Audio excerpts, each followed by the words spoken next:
கோழி என கொத்தி திங்கிற படுபாவி ஆத்தி அடியாத்தி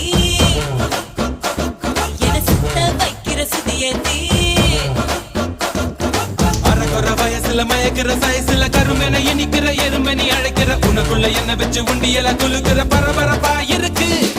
சிலனோட சிரிப்புல சிறையில அடக்கிற தின தின மனசுல கலவரம் நடத்துற முடி முதல் அடிவரை தினசா மிரட்டுற கிழக்கிழப்பா இருக்கு